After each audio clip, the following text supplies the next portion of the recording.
Everyone told her not to return to that frozen house in Bangor, especially not alone, especially not now that she was 7 months pregnant. But she didn't listen. She and her loyal German shepherd stepped inside the old three-story home she had just inherited, hoping it would only be a quick winter trip to sign the papers and leave. Yet when her dog began growling toward the attic door, and she broke the lock, she uncovered a secret her family had been hiding for nearly half a century. What she found would change everything she thought she knew about love, grief, and legacy. Before we begin, tell us where you're watching from. Drop your city, state, or country in the comments below. It's incredible to see how far these stories travel. The snow was falling sideways under a brutal coastal wind sweeping across Bangor, Maine. Emily Carter rested both gloved hands on the steering wheel and exhaled through her nose slowly as if she were preparing herself for an MRI machine. She was 31 years old, 7 months pregnant, her belly round and firm beneath her thick beige wool maternity coat. Emily was the kind of woman whose beauty came from quiet resilience more than softness. 5'7" tall, slender frame, but the pregnancy made her feel heavier. Her brown hair tied into a loose braid, falling over her shoulder like a tired ribbon, her skin pale from the long winter and long work hours. Her eyes were hazel, but they always looked like they were calculating something behind the quietness, like she was always silently interrogating her own feelings before she allowed them to appear. Her personality leaned towards analytical, almost clinical, shaped by a difficult childhood and shaped again by 9 years working as a geological data analyst at a private energy firm in Boston, where she was often forced to prove she was easily twice as capable to be considered half as valid. She was used to numbers because numbers never lied to her, even when people did. In the passenger seat sat her German shepherd Hunter. Hunter was 7 years old, large, magnificent, with a sable coat that was black and warm brown, intelligent, gold-colored eyes, and the calm authority of a canine soldier who had seen enough in life to not bark without purpose. Hunter had been trained for search and rescue work before Emily adopted him at age 3, and even though he had long retired from official assignments, his posture always remained straight, alert, composed. Every time he sensed emotional distress, he simply sat closer and rested his head gently against Emily's thigh. Today he had been unusually tense from the moment they passed the "Welcome to Bangor" sign. Emily stared at the letter again in the glove compartment. This letter was written by the lawyer of her late grandmother, Margaret Bennett. Emily had not seen that woman since she was 11. She remembered Margaret Bennett not as a sweet rocking chair grandmother, but as a sharp woman with silver hair, always pinned perfectly high, cheekbones, thin lips, and eyes cold as if she permanently lived 3 seconds ahead of everyone already predicting their next mistake. Margaret was the kind of woman who ironed pillowcases. There was nothing warm about her except the heat of suppressed secrets. Emily promised herself that when she left Bangor for college, she would never come back. Not for holidays, not for funerals, not for apologies. And yet here she was, 7 months pregnant, driving back into the very town she once prayed she would forget. Emily stepped out of the car, the snow crunching beneath her boots. She wore thick black winter leggings and brown insulated boots with rubber toes. The cold air stabbed her lungs. Hunter jumped down beside her, tail rigid, sniffing the air. His ears pricked toward the dark shape ahead. There it was, the house. A 3-story Victorian with a turret on one corner, now half devoured by snow and neglect. Paint peeling off, once cream-colored, now mostly gray. Ivy frozen against siding like veins of frost. Windows black, staring back without blinking. It looked like a skull with glass eyes. Emily felt a wave of nausea, not pregnancy nausea, but the other kind, the kind that comes from a childhood wound that never scarred clean. She opened her coat slightly, placed a hand under her sweater, and pressed gently on her belly. The baby kicked once. A reminder I am here. She whispered, "We won't stay long." Hunter whined quietly. Emily unlocked the front door. The lock clicked like a throat clearing. Inside, cold silence. Dust, air so stale she could taste metal in her mouth. She switched on her flashlight. Hunter padded forward, tail low, cautious. Her grandmother's hallway looked exactly as she remembered. The narrow staircase, the framed photographs. But there was an envelope on the floor right in the center of the entryway, like an offering. Emily picked it up. Her name written in formal cursive, Emily Carter. Inside was a single sheet. 2 sentences. Welcome home. Do not disturb the upper floor. Emily's breath turned into a small cloud in the cold air. Hunter suddenly growled deep quiet from his chest, a warning more than aggression staring up toward the third floor. Emily swallowed hard. She had known the house would hold old dust, old memories. She had not expected it would still hold commands. And as she stood there, snow melting off her boots onto the wooden floor, she felt the baby inside her press against her ribs, like it also sensed the house was not asleep. Not at all. This was only day one, and Emily already knew nothing about this inheritance would be simple. Emily stood frozen in the entryway, the paper still pinched between her fingers, the words, "Do not disturb the upper floor," slashing across her mind like a blade. The house was colder inside than outside, as if the walls held winter in their bones. She stepped into the kitchen, turning on her flashlight again. The kitchen was the same brutal museum of her childhood, white enamel cabinets chipped at the corners, the old cast iron stove with its heavy door, the avocado green refrigerator from the 70s that still towered like a metal coffin. She remembered her grandmother standing in this same kitchen, rigid back, perfect posture, stiff like a weapon. And suddenly Emily wondered for the first time in her life if her grandmother had been afraid. Margaret Bennett never trembled, never held onto walls for support, never showed fear.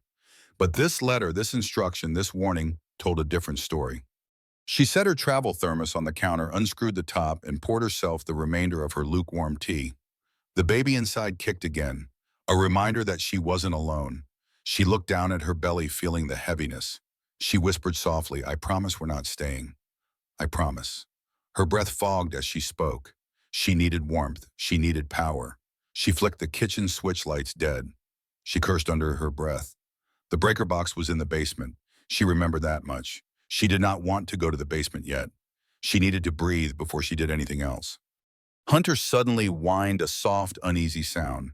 He walked toward the hallway, stopping at the bottom of the main staircase. His tail was stiff, his fur slightly raised, his ears forward, body tense. This was not his usual posture. Emily swallowed the dry fear lodged like ice behind her sternum. "Hunter," she whispered. "No." He didn't move. He stared up. Emily closed her eyes once. She would not think about the attic yet. She would not go up there yet. She needed power, heat, and food. She forced herself to break that moment by moving. Practical. Step by step.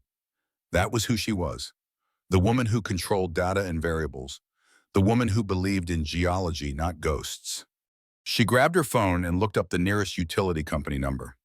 She found an emergency maintenance contact listed by her grandmother's attorney. There was one name, Thomas Tom Wheeler. She called. It rang 3 times. A voice answered, deep, raspy, like gravel and tobacco scraping against winter air. Thomas Wheeler speaking. Emily introduced herself carefully. Tom Wheeler was a man in his late 50s, thick Maine accent, and as he spoke, she imagined his appearance. But then she didn't have to imagine. 5 minutes later, headlights splashed across the entry window, and a dark blue pickup truck pulled into the snowy driveway.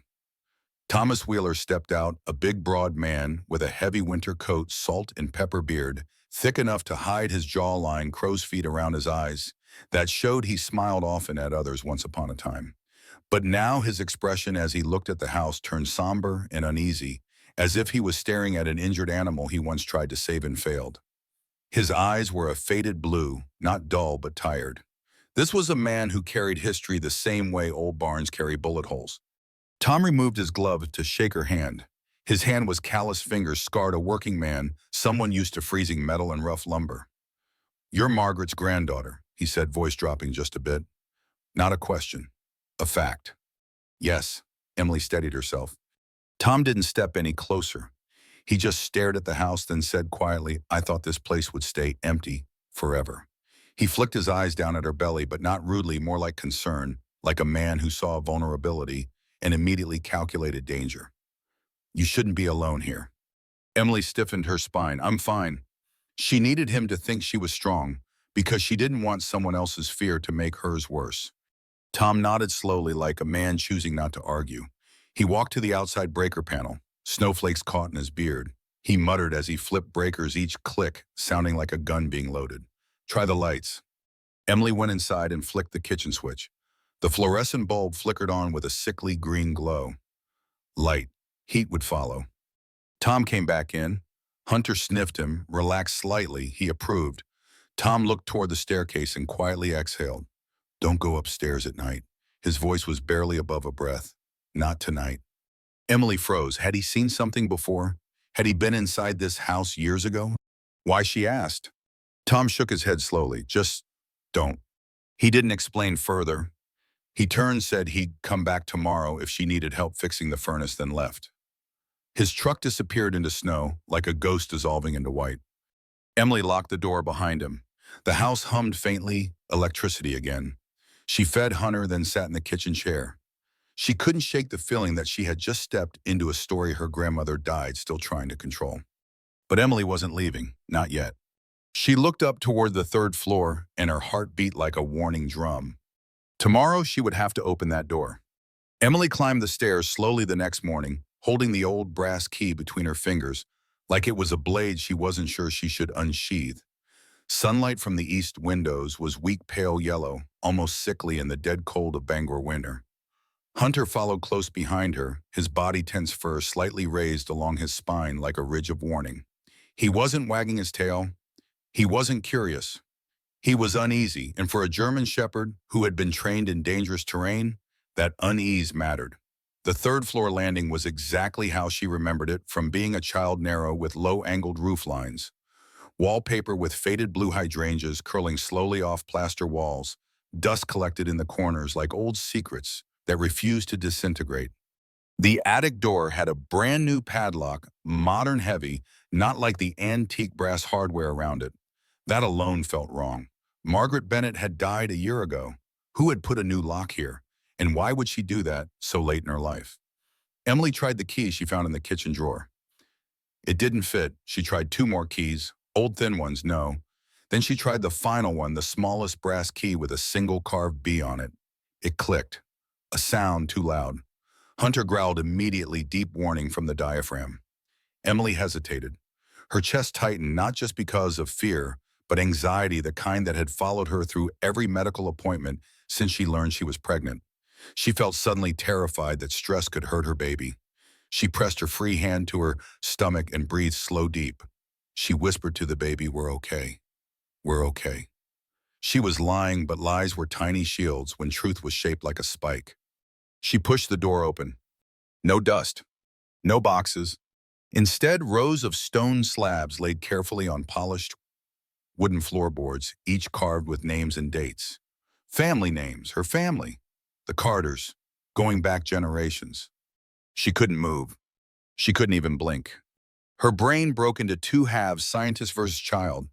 The scientist part of her tried to anchor meaning logically. These weren't buried bodies, these were just stones. Markers, names, granite slabs. But the child part of her, the small girl who once trembled in this house, she felt her chest tear open, her throat closing. Her grandmother had sealed a family cemetery above everyone's heads. Emily stepped further into the room, her boots tapping lightly on the floor. Hunter refused to cross the threshold. He remained at the doorway, eyes locked on the stone's ears pinned back. Emily crouched beside the nearest slab. The stone was cold like ice and engraved with rough, shallow letters that looked hand-carved.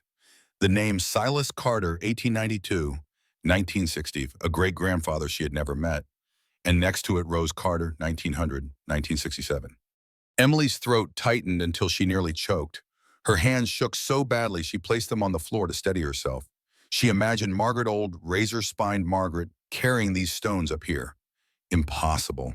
She was thin all her life, pale, straight, spine always ironing tablecloths and rearranging clocks. She couldn't have carried these. Emily whispered, "Grandpa must have done this." Her grandfather, Robert Carter, a man with a square jaw, dark hair, thick hands like shovels, a man who was gentle in silent ways and who died when she was 9. He loved land, loved history. Maybe he couldn't stand seeing the cemetery paved for a highway. He must have taken the stones home, hid them here. Emily felt her child push under her ribs again, as if to tell her, "Remember this." She stood slowly. She pulled out her phone and opened the camera. She snapped a picture of the stones, then another. Her hands were steadier. When she performed tasks, science always steadied her. She would need proof. She would need records. She would need to go into town. Then suddenly there was a sound behind her on the third step, the faintest creak. Emily spun around, her heart nearly exploded out of her throat.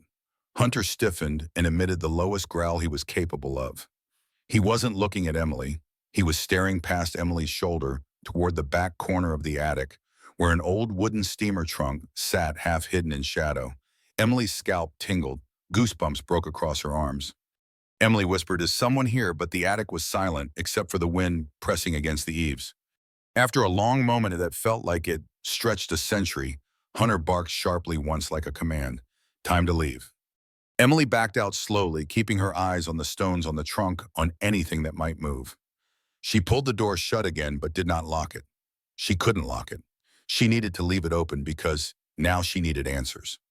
The next logical step was the Bangor Town Hall, the place with archives, where Margaret must have known she couldn't erase public records, where the truth, even in fragments, would still be there. Tomorrow, Emily would go. She would find the paperwork. She would find out why her family stacked the dead above the living. And she would not be afraid. Not anymore. By mid-morning the next day, Emily was behind the wheel again, driving through the small downtown grid of Bangor, while snow drifted sideways like torn bits of ash. She had barely slept. Every time she shut her eyes, she saw those carved stones in the attic, precise, alignment, deliberate like a sentence written in granite. Hunter sat in the back seat, body rigid, nose occasionally bumping the window glass as he scanned the landscape. He was restless, and Hunter was not a restless dog by nature.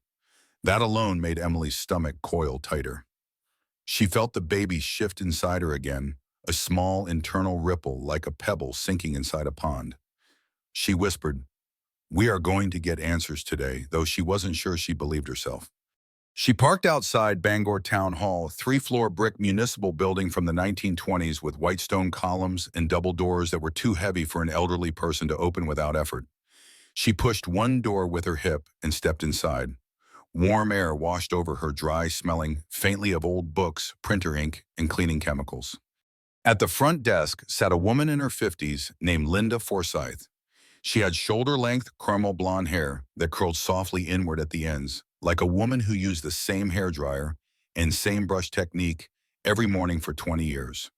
Her face was round with mild rosy cheeks and kind blue eyes that carried the relaxed patience of someone who had learned not to take small-town dramatics personally.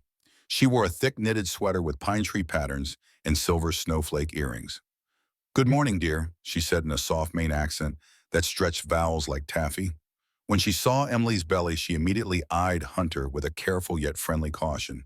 "He's okay, right?" Emily nodded. "He's trained. He'll stay close." Linda smiled, not out of politeness but genuine trust that arrived quickly. "Then we're all right." Emily introduced herself and explained she needed access to old property and relocation records. Linda's expression shifted slightly, curiosity mixed with something like recognition. She typed slowly on her desktop keyboard, then retrieved a white visitor pass that she clipped to Emily's coat.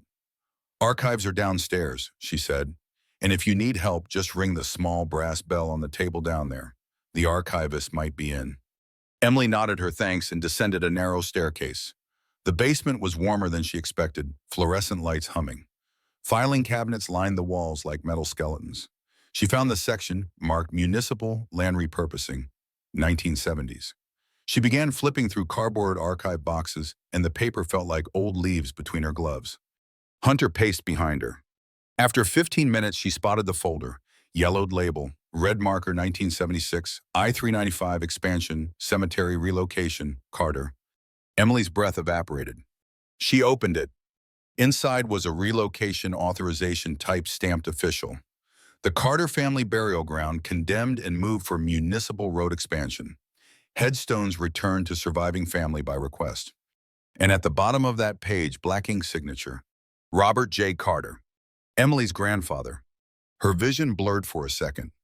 Something inside her chest cracked in a new way. Not fear, not shock, but grief she never processed for the man she lost too young. She whispered, "Grandpa, what did you do?" The baby kicked again, almost perfectly timed. She heard a voice from behind her. "You all right, miss?" Emily turned. A man in his early 60s stood there, the archivist. His name tag read Marvin Ellis. He was tall, 6'2", with a narrow frame that had once been athletic, but had softened into slight sagging around the waist. His face was angular, his jaw, sharp gray stubble shadowing his lower face. His expression carried a kind of permanent mild frown, not unkind, but the expression of a man who had seen too much disappointment in life to be easily surprised. His eyes were deep brown, tired, observant, like someone who had worked in silence for decades. He wore a faded brown cardigan with elbow patches and thin metal frame glasses that he adjusted habitually when thinking. Emily introduced herself. There was a subtle shift in Marvin's posture. Shoulders pulled back an inch, eyes narrowed slightly. "Carter House," he murmured. "I know that property. People never liked talking about that one." He walked closer, scanning the folder over her shoulder. "Your grandfather didn't want the county burying his people under concrete. That I do remember." Emily swallowed. "Do you know what they did with the bodies?" Marvin shook his head slowly. "Records only show the stones returned." He paused. "But rumor was the ground was dug shallow to begin with. That cemetery was old. Some areas were just symbolic plots. Some weren't." Emily felt her whole body tremble. Marvin looked at her belly then and spoke very softly, like talking to a woman standing near a cliff edge. "Whatever you found in that house, don't try to carry it alone." Hunter whined low, vibrating. Emily closed the folder. She took photos of every page with her phone. She thanked Marvin and left. When she stepped outside again, wind slapped her face. Snow had thickened, but now she had confirmation. Her grandfather had taken the stones. He had built that attic memorial intentionally, consciously, and the town knew enough to avoid discussing it. Emily looked up at the gray sky. The decision formed like ice hardening. Tomorrow she would confront someone who might know more. Tom Wheeler. He had warned her. He had looked at that house like a soldier who recognized a battlefield. Tomorrow she would ask him everything. By late afternoon, the snowstorm outside had thickened into a white blindness, as if the world beyond the house had been erased. Emily stood in the attic again, standing among the stones like she was standing among the bones of memory. Her 7-month belly rose and fell under her coat as she breathed. She rested both palms gently on the cold stone closest to her, and she felt the baby shift inside a flutter, then a firm press beneath her ribs, as if this child was responding to the weight of history pressing in from all sides. Hunter sat a few feet behind her on guard, his body low to the floor, ears forward, muscles coiled. The dog was unnaturally silent, no whining, no growling, just a stillness that felt like preparation. Maybe he sensed that this moment was not just about discovery anymore. It was about decision. Emily stared at the carved names. Her grandfather had wanted his family to remain unforgotten. He had wanted their stones to stay with him when the world paved over the old cemetery like the dead were an inconvenience.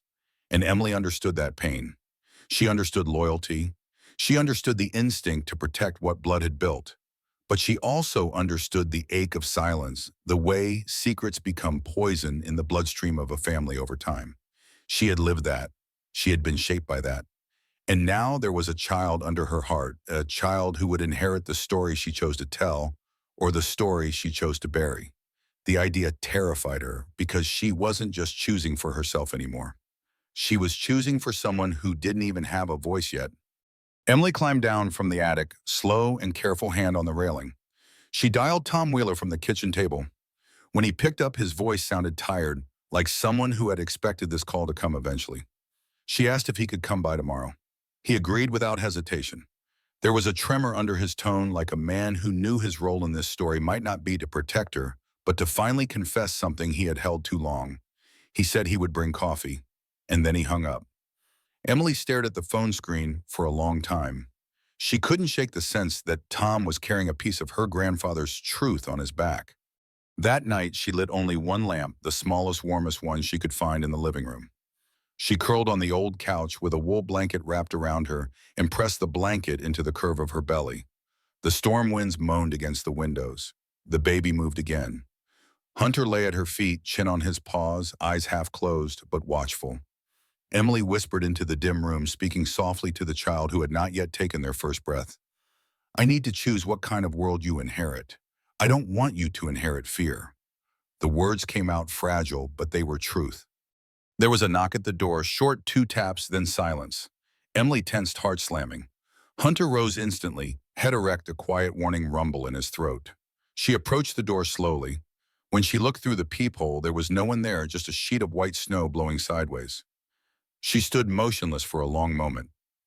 Was it wind, something falling, or someone leaving before she got close? She locked the door again, double bolt, and backed away.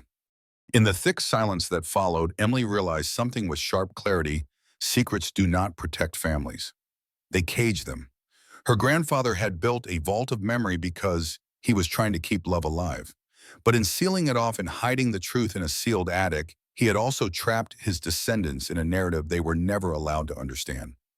Emily placed her hand over her belly again. This baby was going to begin life soon, and she wanted her child to inherit a family legacy that wasn't defined by silence or fear, but by truth. She whispered into the room, "We will tell the truth, even if it hurts." Hunter wagged his tail just once, like a solemn agreement. Emily looked toward the attic stairs one last time that night. The storm outside howled like a warning, yet inside her a resolve finally clicked into place. She would not keep these stones hidden in darkness. She would not pass on a story full of locked doors and forbidden floors. Tomorrow she would sit across from Tom Wheeler and she would ask every question. And she would not stop until she knew exactly how her grandfather had carried each stone and why. Then she would decide where these stones belonged. And she would choose the placement herself, not in secret, not hidden, but in daylight, where her child could see them someday and understand exactly who they came from. When her story ended, the stones finally resting in the open air, many people in town would later say something very simple. Maybe God never abandoned the family. Maybe God was simply waiting for someone with enough courage to bring their story back into the light. Because sometimes a miracle is not thunder, not angels, not a burning sky. Sometimes the miracle God gives is just one woman who decides to stop hiding the truth. And in our daily life, this is true too. We all carry old wounds. We all carry secrets we inherited but never chose. We all have rooms inside us we closed and locked long ago. But God does not call us to bury memory in darkness. God calls us to walk into the attic of our hearts and open the door. To forgive, to heal, to return to light. So if this story touched something in you, if it reminded you of a family secret, a buried truth, or a memory you never dared to confront, maybe this is your sign. Maybe this is God whispering, "Child, don't carry this alone anymore." So before you go, unshare this video. Someone you know may need this message tonight. Comment where you're watching from. These stories travel farther than we all imagine. And subscribe because more stories like this are coming. May God bless your house, your family, your children, your memories, and may He give you the courage to stand in truth no matter how heavy the past may feel.